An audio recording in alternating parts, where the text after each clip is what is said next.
Good morning, everyone, and welcome to our third session of our four-part series, FinOpsBE, Inclusive FinOps Career Conversations. Today's topic is how to transition into FinOps from finance. My name is Regina Schulte, and I am a community advisor lead with the FinOps Foundation. Again, welcome, and we hope you will enjoy this session. I think we've put together a wonderful panel. I'll first introduce to you Donal Bourke, and I'll ask him to just share a couple of things about himself. Sure thing. Thanks, Regina. So I'm Donal Bourke. I'm based in the UK, but as my accent portrays, I'm originally from Ireland. I started out as an accountant many moons ago, but now I work as a cloud optimization consultant. So working with customers to rate optimize to drive savings for them. So I have my FinOps certification, which is a key start for anyone in the area, as well as I maintain my chartered accountant qualification, just in case I ever need to dip back there. I also have experience with some data blending, visualization. On top of all that, I'm so passionate about this FinOps stuff. I actually run a YouTube channel and podcast called FinOps for Finance, so aimed at people in finance with a finance background looking to break into FinOps. So there might be something useful there for people as well. So look forward to the discussion today. Wonderful. Thanks, Donal. Our next panelist is Melanie Edwards. Hi, thank you, Regina. My name is Melanie Edwards. I'm the Associate Director of FinOps at Carrier Corporation. I've been involved with FinOps for about 4 or 5 years now. I am a practitioner. I am an ambassador, and I speak at any events I can regarding FinOps.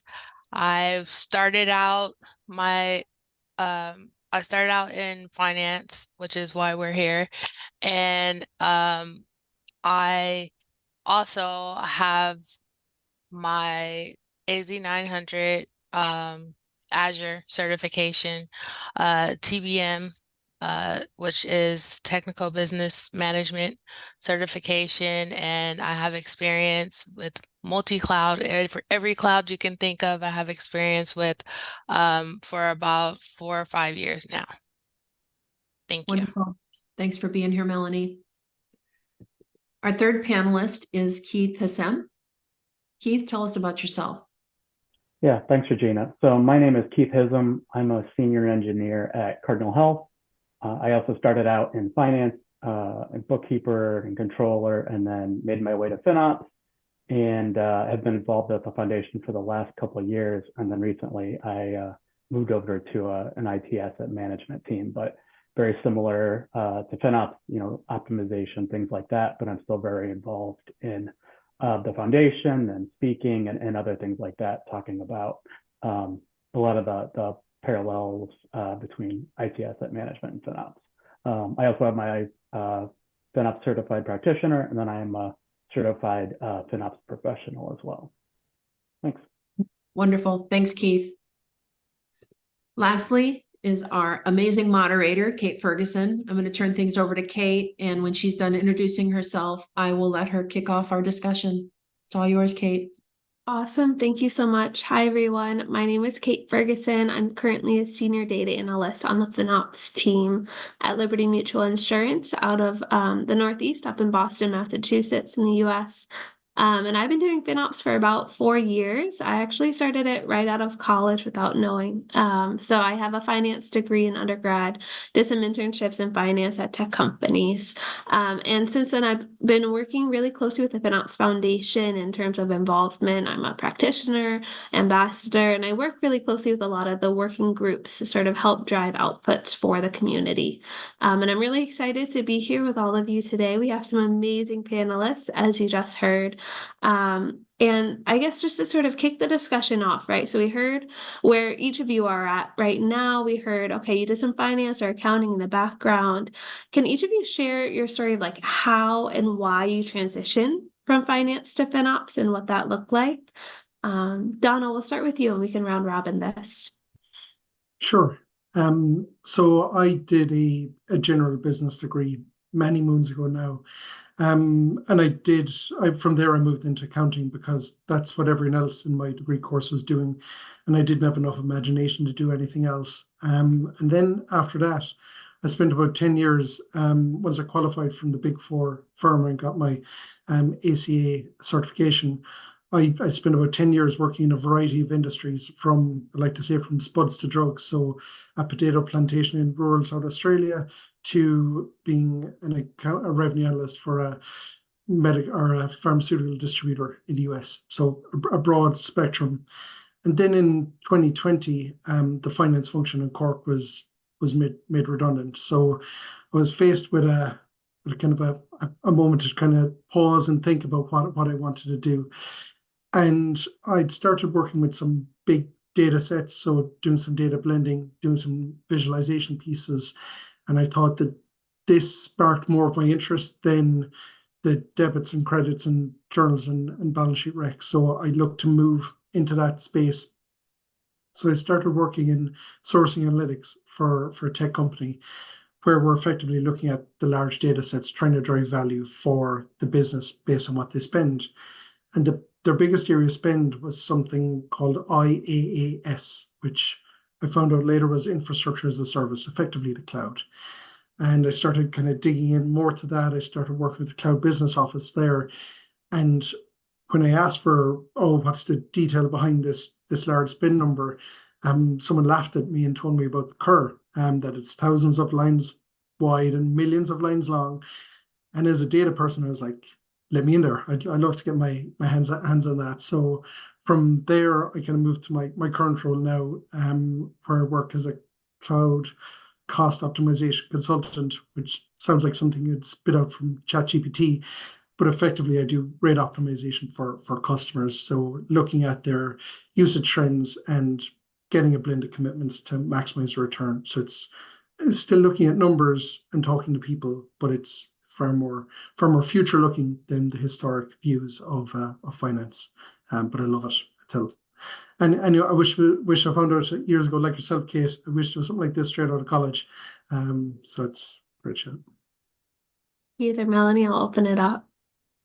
Yeah, sure. So I started my career like the others on this call in finance. I started in accounting, thought that was too boring, so I kind of switched in college from accounting to finance because like you, Kate, I actually worked in this space. So I was working as like an accounting clerk and I was like, oh no, this this is not my future.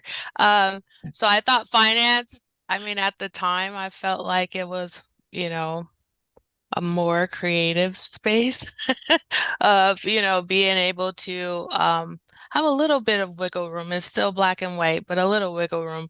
So I worked in finance, always had a secret passion for IT. So I just started working in finance over IT departments. And that's kind of how I started gaining some knowledge, some IT knowledge, even though I was a senior financial analyst for many years. Then I thought I can review I can analyze any data. So then I made the move to data analytics. And I found out very quickly that it was a whole different ball game. I can't just use Excel. So that was a learning curve, but I enjoyed working with large data sets. And then I just took a leap and applied for a position at CVS doing billing and internal billing and chargeback process. So I dove in, and as I was reading the job before I even had it, I found the FinOps organization. I'm like, oh, there's a name for this. And this is, a whole process and framework. So I really got involved with the community at that point. Successfully brought FinOps to CVS, and then I just transitioned to Carrier to kind of implement the same thing, just creating a whole framework, I really enjoy that it's a green space. So getting to create in this space is now I'm really using my creative juices. So I really appreciate that. But here I am. So thank you for that. I kind of like the others, started out in bookkeeping and was a controller, but I have a psychology degree, so that kind of meant I worked at the mall right out of college. I didn't really find any good jobs. So started out at small companies as a bookkeeper, worked my way up, ended up being a controller, but yeah, very black and white. It was a lot of stress. Did not like it at all. And my wife was a data analyst at the time, so I thought, oh, that sounds cool. I'll go do that. So I took some courses, ended up as a business analyst after that. Did that for about a year or two, and then the pandemic hit. And so because of changes in the workforce, I had to kind of look for another role. And there was an opening as a analytics like platform job, and so it took that just to get my foot in the door at Cardinal. Was not anything that I wanted to do or enjoyed, but in doing so, started to look at the cloud costs because a lot of the folks on my team didn't know it, didn't understand it. So I started to dig into that, found out it had a name, FinOps, and that we actually had a FinOps team at Cardinal. And so made my way over to that team. At the time when I joined, we didn't have anybody that was certified. And when I left, there were 4 or 5 of us that were certified. 3 of us have our professional certifications. To keep kind of learning and challenging myself, I moved over to the IT asset management team about 6 months ago. So very similar principles, a lot of the same, things that FinOps does and optimization and things like that. And I still collaborate a lot with the FinOps team in terms of SaaS and cloud and things like that. But I really enjoy it's not black and white. I can, ideation and thinking of cool stuff to do, and different ways of doing things and really maturing the space. So I find it really challenging. Thanks. I love that. And thank you all for sharing. I think one of the beautiful things about FinOps is sometimes you just kind of find your way into it, right? It sounds like a lot of us, whether it was due to the external environment or something just piqued your interest, right? You're like, oh, this thing exists, right? I know I thought I was signing up to be a financial analyst for our technology org, and I was placed on the FinOps team before we knew the word FinOps, and here we are 4 years later, still loving it, still challenged every day, and just having a lot of fun with it too, right? FinOps is fun. So thank you all for sharing. And it sounds like there's a lot of sort of reasons for transitions, right? But it sounds like also a lot of you did some preparation work that sort of set you up for success in terms of getting that first FinOps role. Some common themes I heard were data analysis, right? Not everything can be in Excel, although a lot of it still can. I love Excel, right? So maybe we can talk about some of the key skills or knowledge areas that someone coming from a finance or accounting background should maybe focus on working on or developing or growing if they're looking to get into FinOps. I'll start with Donal and then we can open it up. Cool. Yeah, so FinOps, it kind of boils down to, it's about numbers. It's about getting the numbers, reading the numbers, and then communicating the numbers to a variety of stakeholders.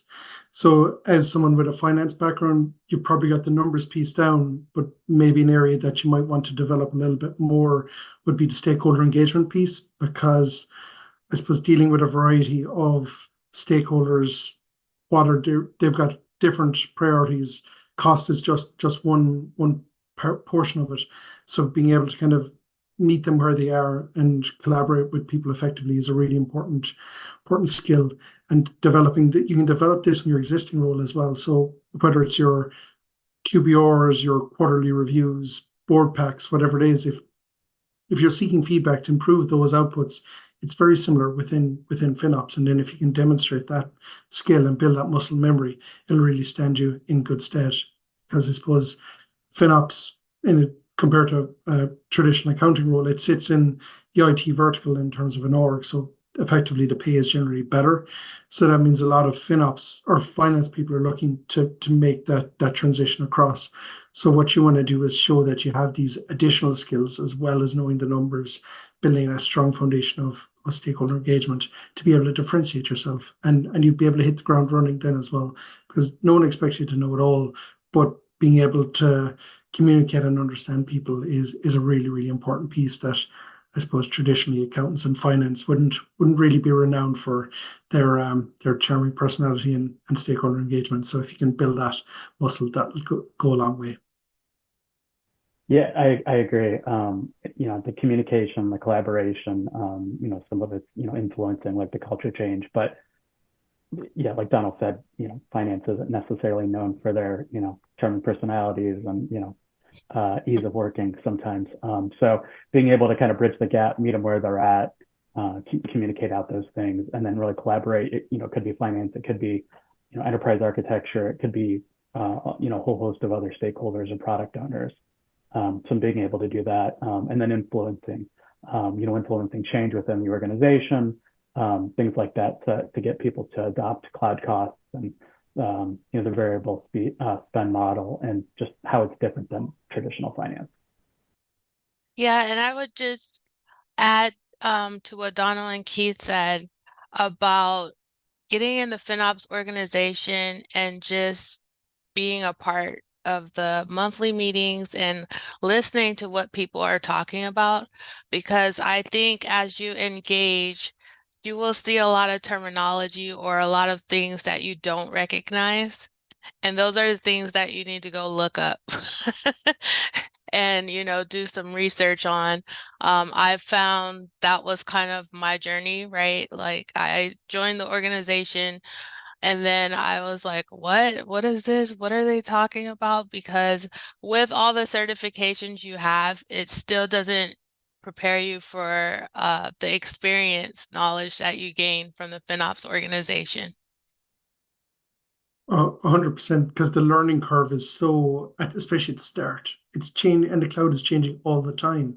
So not only are you trying to learn what's in existence, for example, Lambdas, which is server, like that's only 5 or 6 years old, and there'll be new things come along that you'll have to learn and how they impact. So that's a really good point about that learning curve at the start, where your eyes glaze over and you're not quite sure what anyone is saying, but an appetite to learn is really important. Yeah, I was going to say the biggest tools I use that people might not expect in my day-to-day work are definitely Google, right? And our org chart, knowing who's who, where do they sit, et cetera, right? I think those are two of the most powerful tools in the world of FinOps.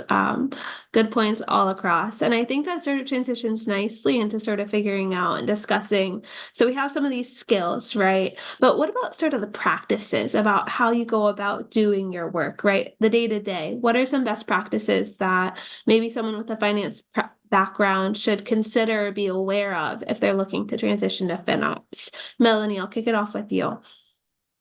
Sure. So I think some of the best practices is really honing on the skills that you have already, right? So you do have some skills coming from finance, which mine at the time was Excel and and doing a lot of variance reporting. And that is my one like key skill that I used across the board, because when it comes to breaking down those large data sets and figuring out what are the drivers of cost reductions or increase, I was able to do that like overnight. So I think, really using the skills that you have and bringing that to FinOps as you're learning more, is really a key component. I mean, don't think like you don't have any skills to bring to the table once you get in FinOps. You really do. You're used to looking at numbers. You're used to doing variance analysis month over month. The only difference is you're getting more granularity. And that's the best practice that I took with me. Yeah, like exactly like Melanie says, it's great to be able to deliver value almost immediately by having that variance analysis skill and being able to tell the story. Like, you don't mind if a number is up or down, but why is it up or down? Being able to explain that in plain English is really, really important. The difference then from finance and FinOps is that it's not like in finance you'll have your month end and you'll have your 5-day close or whatever it is, and you'll have your quarter end packs. There's none of that really in FinOps. They might want reports daily or weekly. There's no set cadence, there's no set structure. You're kind of building it as you go because the underlying technologies and workloads and applications are changing all the time as well. So that's the one thing to balance. So if you can have that core skill of the variance piece married with an ability to adapt and change to whatever it may be, because you won't have that crutch of month end and quarter end that you did have before. But in a way that makes it easier, because you're not kind of building yourself up to, oh my God, I've got 5 days of close and I have to get all my journals out and I have to burn the midnight oil. It's more of a constant state of, I wouldn't say firefighting, but kind of reporting. And it's never going to be 100%, because it is so variable, and just being comfortable with that, knowing that up front, and embracing it will stand you in good stead. Yeah, I think like knowing the why behind the numbers, like you're already good at numbers, but with it being so variable, February has less spend. Oh no, what happened? Oh, it has less days. So of course it's going to be less. So just some of the basics of understanding, like what's your daily spend rate, or it's up, is that bad? Oh, we released a new application, or the business did something. So understanding the why behind it, and it's much more granular. We're talking things that run milliseconds, seconds. It's just a lot more granularity, a lot more detail. So you're probably already detail oriented, and so that really lends itself to looking at cloud costs or things that are going on in the cloud. And so I think we've talked a lot about the skills, right? What type of skills should finance people be looking at if they want to transition? But I think one thing that we're missing is the how, right? How do these skills transition? How do you begin to apply these skills when you're looking to change from finance to FinOps? And how do you start thinking about cost optimization and cloud financial management? Donal, do you want to start talking about that in your perspective? Sure thing. So as a finance person, you'll have a really solid foundation in understanding of numbers, and you're comfortable with those. And that is a skill in itself, being able to read numbers and being able to see what needs addressing. What you need to do then is build on that. So you'll have your forecasting and your variance analysis piece that Melanie spoke about earlier as a core skill. You'll just be doing it more often, and the more you do it, the better you'll get at it. So those variances will come down. The story that you'll be able to tell around those variances will get better, but no one's expecting you to get 100%, because what's driving this variance is hundreds of architects and engineers making changes to line of code that's driving cost. So you're never going to get 100%. It's just getting as close to that as you possibly can. A really important skill maybe to try and develop and adapt further as well is your storytelling with your data, because as humans we respond to stories. So if you say it's up 5%, which equates to 5K a month or whatever it is, that doesn't really tell a story. But if you're talking about it's this application and these machines in this region, that is more throughput, which is driving the variance. That's something more tangible, and you're kind of communicating in a different way, which makes it more memorable and more actionable, which makes you more effective. So having that effective storytelling skill, I think, is another additional piece that you can add on top to your already solid foundation of numbers.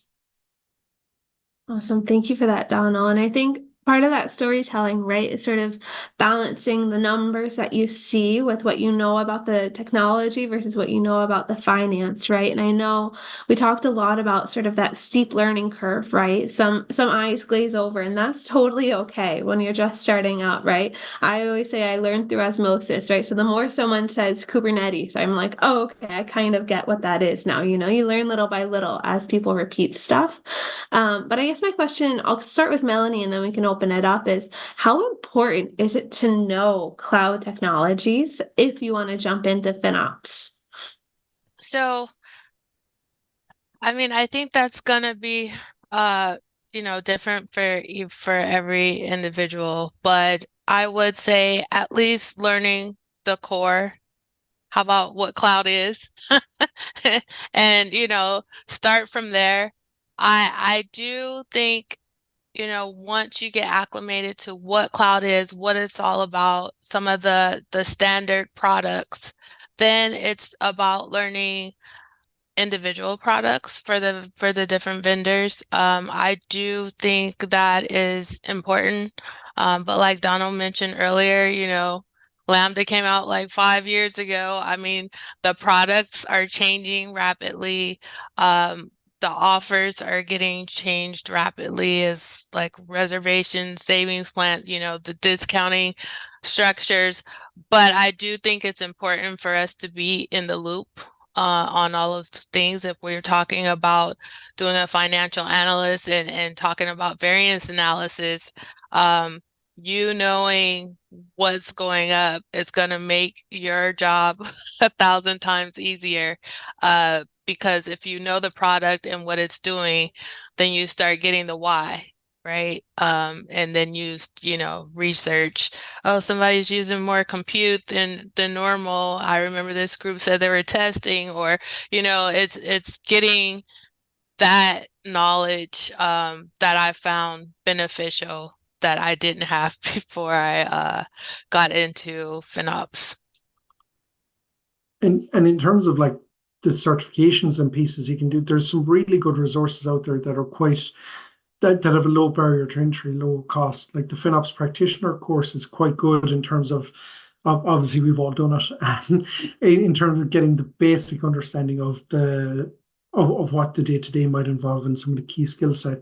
But even each of the major cloud providers have base layer training and certification piece that costs about $100, and the training itself is free. And I found that a really good way to, exactly as Melanie said, you understand what compute is, what storage is, tiered storage, all these things that before doing it, you're like, I don't know what a relational database is. You kind of understand that, and you mightn't understand it the first time you see the training, maybe not even the second time, but by the time you've listened to it a couple of times, it will kind of start to resonate. As you said, Kate, osmosis, like just by listening into the background, it'll start to stick. One of the important things as well, as Melanie said, about the changing trends, like keeping up to date with any like podcasts or news or your LinkedIn feed, because it is changing all the time, being aware of that. And then when engineers start speaking about something, you'd be like, oh, I remember hearing about that. For example, like the way that I listen to the Cloudcast. It's a podcast that's released twice a week, and they talk about the macro view of the cloud and the technology sector. Like a lot of it is miles above my head, but on occasion they touch on something you're like, that's kind of relevant to what I do day to day, and you get that wider view. And I always feel smarter after listening to one as well. So getting your list of kind of curating your list of news feeds and stuff like that so that you are informed is really, really important. And I think like books, like I have a lot of books, like the FinOps book is great, the second edition. Like even if it's you've seen the material or for reference, you can Google it, but I also have it all in a book, or like an AWS book, a Google book. Like I have a lot of the basics that if something comes up in a meeting, or hey, I want to do just a little quick research on that, or Google is your best friend.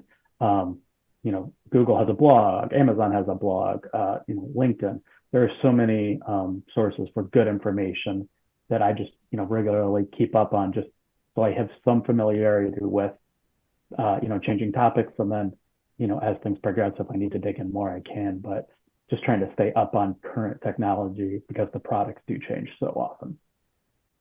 And I think one thing that we've sort of skirted around, but haven't explicitly said, is you're not going to know it all, right? Like you're never going to know it all. And I think one thing, again, we were talking about offline is it's almost like speaking a foreign language, right? When you go and talk to your stakeholders, right? If you're talking with a software engineer, just trying to say, hey, I saw this compute went up. Like, what's going on? Explain it to me.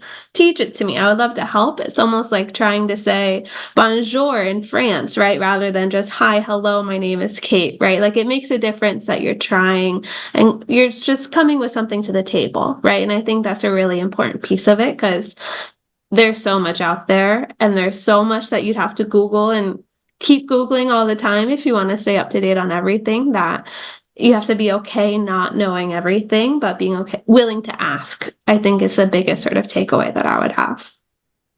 And sort of along that thread, right? in terms of challenges that might happen going from FinOps or going from finance to FinOps rather, like I think a big one there is you're not going to know everything, right? Versus finance is very black and white.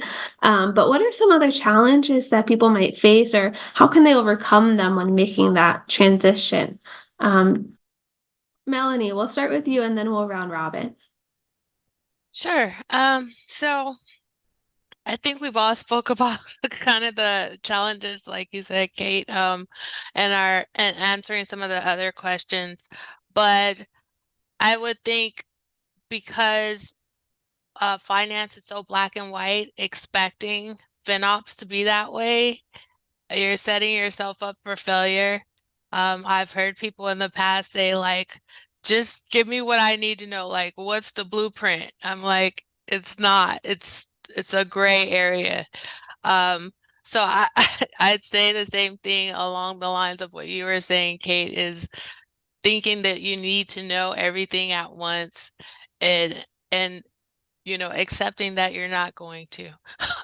That is one of the biggest challenges. Finance people sometimes, especially if you're a controller, no shot at Keith, but need to want to have control over things. They're used to having control and knowing everything, and to be able to get that sense of humility and say, I don't know everything. I need to ask questions. I need to go in the FinOps channel and Slack and ask. So I think that's probably the biggest challenge that I experienced from a finance person going to FinOps.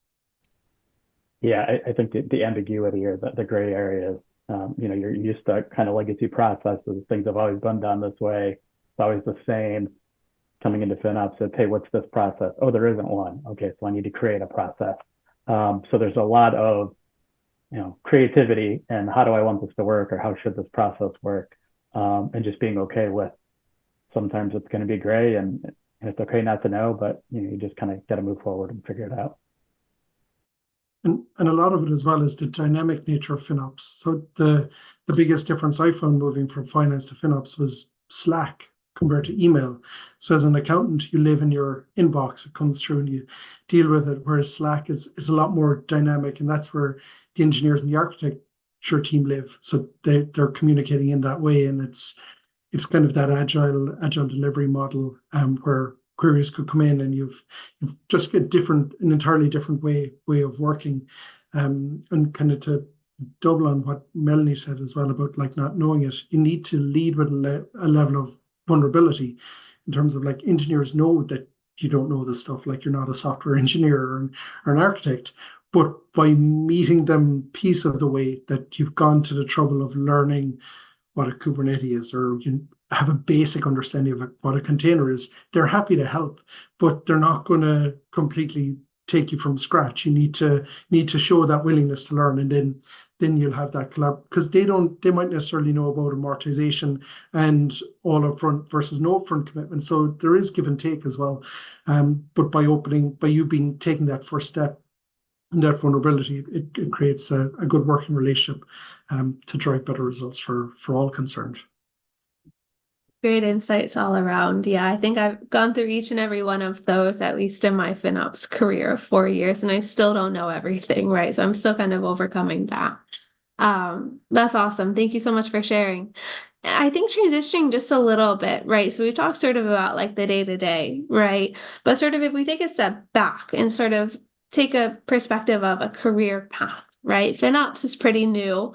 Finance has been around basically since the dawn of time, right? So I think part of it is there's a lot of new types of work getting created, right? So I guess maybe we talk a little bit about career paths in FinOps as they stand right now, and how we see that different, or what the differences might be versus traditional finance, right? I know sounds like each of you have sort of bopped around a couple of different places in the FinOps sort of sphere, right? So maybe talk a little bit about that, or how you see it differing from traditional finance. Keith, we'll start with you. Sure. So yeah, I've done a variety of things within FinOps, and I've been on the practitioner side the entire time. You could also, be on the consultant side. But when I came into the FinOps team, I was like an analyst, which means I would communicate out to stakeholders or different product owners on what's going on with the cloud, what their cloud costs are doing, things like that. As I got more into the weeds and better with the details, especially on the billing side, I became basically a billing admin. So we did the chargeback. We were worked with finance for the entries, but worked with those billing details, anomaly detection, things like that. So a lot more granular, a lot more focused. But then I was able to take those skill sets, a lot of the principles for FinOps, a lot of the things like optimization, and move on to the software side. So a lot of it's very similar, like we want optimization, we want to save money, we want to right size, things like that. It's the same principles, just software instead of cloud expenses. But then it kind of gets a little even more blurred where I'm reporting on SaaS software, which is running in the cloud and generating cloud costs, or it's bought through a marketplace. So there's some back and forth, but there's a lot of possibilities. You're not, I'm going to do this, I'm going to be a controller, I'm going to be a CFO. Like, it's not a straight path. It's very winding, a lot of different choices. And it is so new, it's, a couple of years old, 5 years old, that there's a lot of positions just being created. Like maybe your current place doesn't have the cloud yet, or they do, and it's growing. I've seen a lot of positions created, and I've taken some of those that, didn't exist before, just because it is so changing, just as we go along. I would say along the lines of what Keith said, that it's just vast opportunity. I know like looking at for a FinOps role, it's not always going to say FinOps. So I implore you to read the job descriptions and see, it could be business analyst, it could be, some of the more traditional IT titles, but still be within a FinOps wheelhouse. I will say that there's also a lot of opportunities to advance. Like Keith mentioned, is not the straight path of finance. There are, and anyone in finance knows those people, as they transition, stay till they retire. So there's not much opportunity to advance. They're there, but there's a lot of people in finance compared to FinOps, right? So I will say from my personal experience that I've been able to move up the ladder a lot faster. I am associate director of FinOps. Well, that was something created recently. It didn't exist before I started working here. So I will say that the more experience you have, you're able to solidify those higher up roles faster, because it is such a niche space and not a lot of people. Who can go in and say, I have like 6-7 years FinOps experience? There's very few. So I think, titles and names, they don't matter. People are creating them on the fly. So really pay attention to those job descriptions. And one thing you could actually do as well is, if you're looking to get started, and there's no FinOps within your current org, speak to someone in IT, the IT business partner. They're probably spending money on the cloud. They're paying you already. And if you went to them and said, could I have a look? I might be able to save you 30% on that cloud bill. Who's going to say no? It might cost a day a week. And then that gets you on the ladder in terms of, then you say, okay, I'm doing 20% of my time as FinOps. And then when you go for your next role, you say, well, I started doing FinOps in my role. I stood up whatever it was. That gives you in a lot stronger position than kind of coming with your cap in your hand. It gives you leverage. Yeah, and I think the beauty of it too, right, is it's so fluid, right? Like I know I'm currently a data analyst. If I wanted to go be, say, a product owner or FinOps at a completely different industry, right? Like I have the skill set to go and transfer. And FinOps is in so many companies, right? I think we're in almost all of the Fortune 50, maybe one or two short.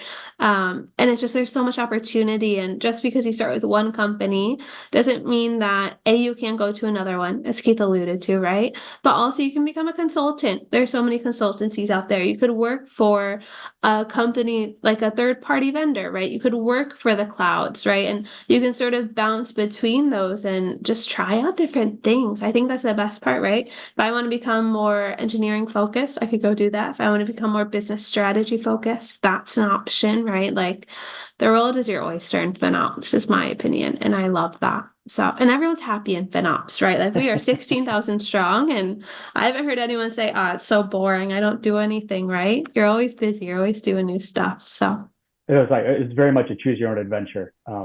Yeah. You get to, write your own ticket a lot of times, like where you want to go with it, what do you want to create. And I was going to say, like 16,000 FinOps practitioners, are the average person is a lot happier than if you took 16,000 accountants and track their happiness. I'd imagine there's a stark difference there. I'm sure. So, all right, we're going to transition a little bit again. I know we've touched on this already, but really just to emphasize, talked a lot about finance maybe versus FinOps, right? And sort of some of the differences there. And I know we talked about like email versus Slack, but I think there's also a lot of other cultural nuances when moving from when moving from finance to FinOps. And I know, Melanie, I think you have a long list of some of the cultural differences that you've encountered. I don't know if you want to share some of your experiences and then we can open it up. Yeah, so I'll spare you with the long list, but I'll call out a few of the top ones. First is overcoming the stigma of finance to the engineer world or IT part of the house. It typically is a strained relationship because finance folks don't understand IT and vice versa. So you're already coming in, and if they know your background is finance, that you got to overcome that, like Keith said earlier about learning, taking that step forward and learning about what you're talking about in the IT world. Or I think Donal may have said that too, of going and getting that knowledge so they see that you're trying to bridge that gap. And that you're trying to be helpful and not just list a bunch of demands like you need to cut your costs or, now you're saying, oh, well, tell me a little bit more about that, how it works, and, let me see what I can do to help you save some money here. So the nature of the conversation changes that you're having with the other departments and stakeholders within cloud. Also, I'll say it's less stressful. Um, I will say as a finance person, I was highly stressed, especially if you're at a publicly traded company. Books close when they close. There's no, I can wait another day, another second. Where in IT, you can change the scope of your project. If you're working on projects, things happen and there's a little bit more wiggle room there. Like we talked about finance being black and white, it's just you're just a stickler for everything. So you'll be up all night trying to get journal entries done. And then there's month end close and quarter close. And I mean, you name it, finance is a never ending deadline position. I mean, it's stressful. I didn't realize it was stressful until I moved over. So I was just used to the stress. And then I get in IT, I'm like, wait a minute, I feel different. Like this is it. This is my dream job once I got to FinOps. So I will say those are probably my top two. cultural difference that and we spoke about that earlier, just building those relationships and coming out of your heads down in Excel spreadsheets. That's a big difference for finance folks a lot of times. But I mean, ironically, a lot of people that are in IT are introverts as well. So, they understand that type of thinking, but it's just like you trying to find the commonality between the two is building those relationships really help. Yeah, it's a work-life balance, I think, is a big difference. Like, a lot less stress. Like I was probably fairly miserable, or, pretty sure I was before I switched. And I can honestly say that like I really, really enjoyed FinOps, passionate about it. Like I can actually say that like I know what I want to do when I grow up kind of thing versus I was just kind of going through it and just, pretty miserable at the time. So just vastly different, working with people. I'm an introvert, but I also do, I guess, like to talk to people now. And so it's just kind of, as those skills kind of change or, I guess I mature, realizing that I really do like engaging people and working with folks, and, trying to really make a difference, versus just, heads down, Excel, journal entries, whatever the case. So I think it's just really more fulfilling. And I do think a lot of it has to do with the maturity of both disciplines as well. Like FinOps is so relatively new.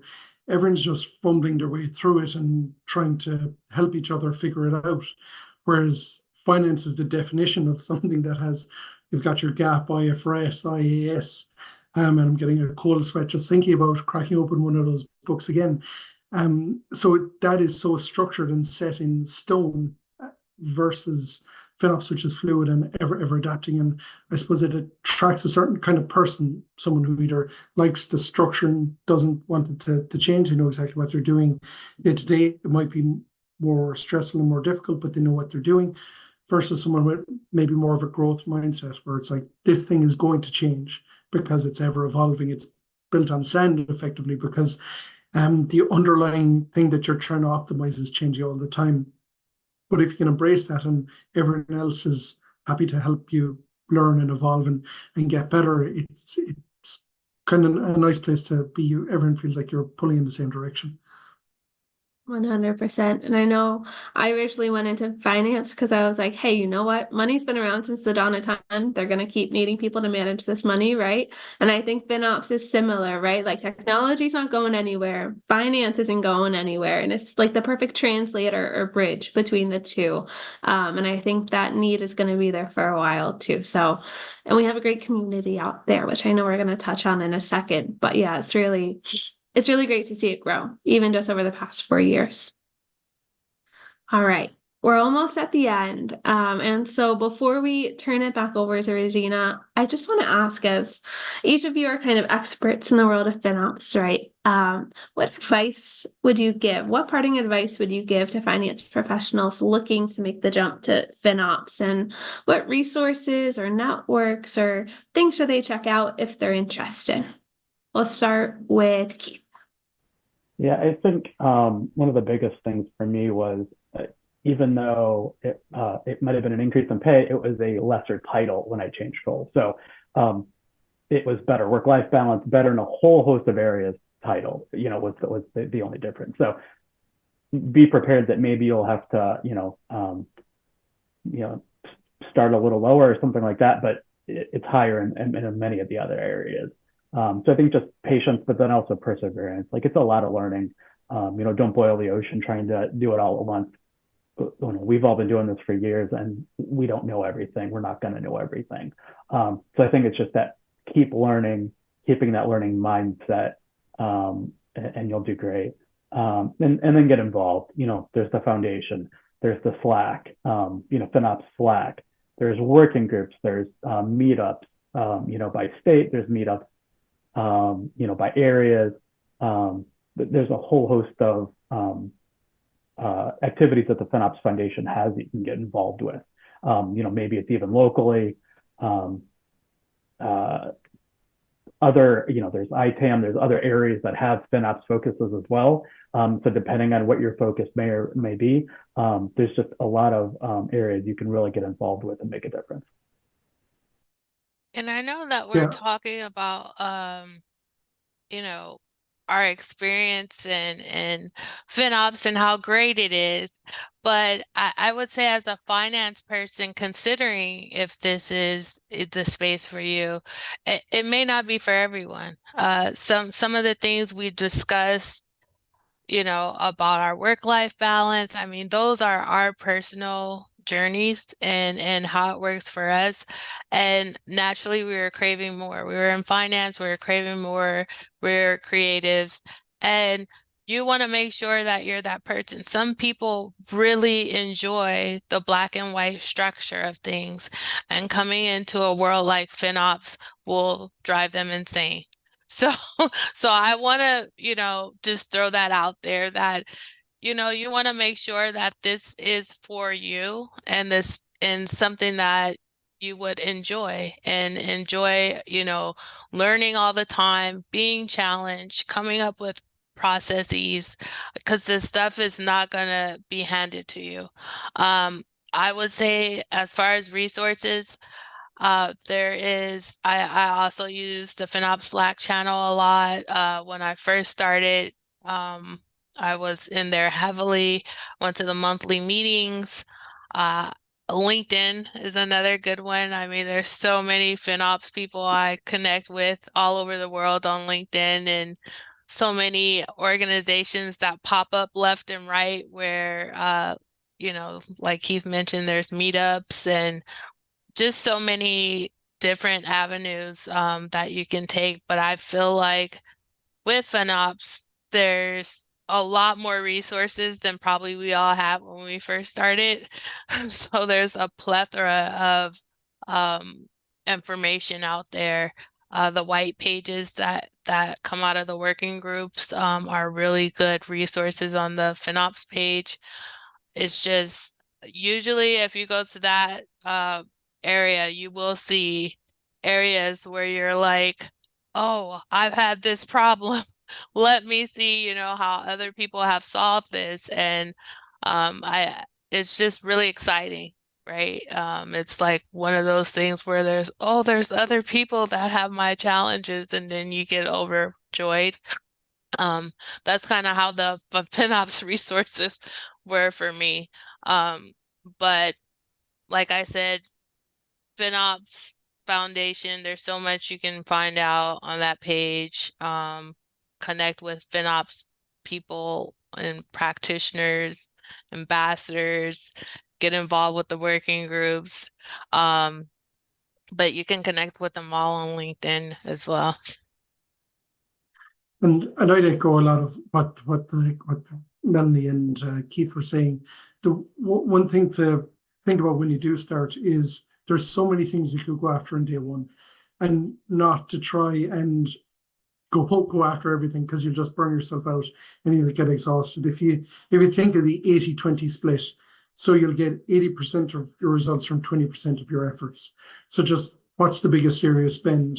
Understand that, talk to the people that are driving that, and then move on to the next thing. And whereas if you try and get to the nth degree in anything, you're going to end up spinning your wheels. So that would be one piece of advice. Kind of like an exam, the first couple of marks are a lot easier to get than the last few. So just iterative, the crawl, walk, run framework that they preach in the FinOps Foundation. If you get to crawl level for all the big stuff, then you can go back and you can revisit, and you've got the compounding effect of the improvements you've made working way in the background. So that's one thing I would say. In terms of resources, the lads have covered. You've LinkedIn, the FinOps Foundation, the Slack is really, really powerful. I myself like to listen to podcasts. I find the FinOps Foundation have their own podcast where they interview practitioners, so you can hear about their journeys and their challenges, which is a good way to learn. There's What's New in Cloud FinOps. Stephen and Frank, they run a podcast that's release episodes every couple of weeks. They do what's news, and also they again interview people facing FinOps Get Into Cloud podcast as well. It breaks down some of the fundamental concepts. All these are really, like if you're out for a run or a walk or something like that, even having it in and listening to the language will help. YouTube as well is quite handy. Plug my own channel, FinOps for Finance, shameless. There's also the keys to AWS optimization, if that's your main cloud, where they share a screen and they show you how to navigate some of the tooling as well. So all these resources, like just pick a lane and try and learn, break off a little bit at a time, because you're never going to know it all. None of us know it all, and we never will. But it's just trying to build your knowledge to get to an acceptable level. I fully echo all of that. And I think my parting piece of advice is maybe just try it on, right? Like we have scholarships available to take the practitioner training and exam, right? Because we want you to see if this is a good fit for you, right? So check out the scholarships, check out the FinOps certified practitioner training and exam, and just see, does this jive with what I like? Am I kind of like really excited to try this on, right? I know I was, right? It's a whole new space. But to Melanie's point, maybe it's not, right? And I think it's just good to try something on before full sending. So that's my advice. And I'll turn it back over to Regina now. Thanks, everybody. This has been a great discussion. I've loved every minute of it. I love that at some point you all said something about you were doing FinOps before you realized you were doing FinOps. And I love, Kate, that you talked about FinOps being fun. And I have to share that I've spent most of my career in project and program management. So even the project managers out there, there is a place for you in FinOps. If you have any questions about today's session or about anything I've shared with you about getting involved, you can email us at hello@finops.org and we'll get back to you.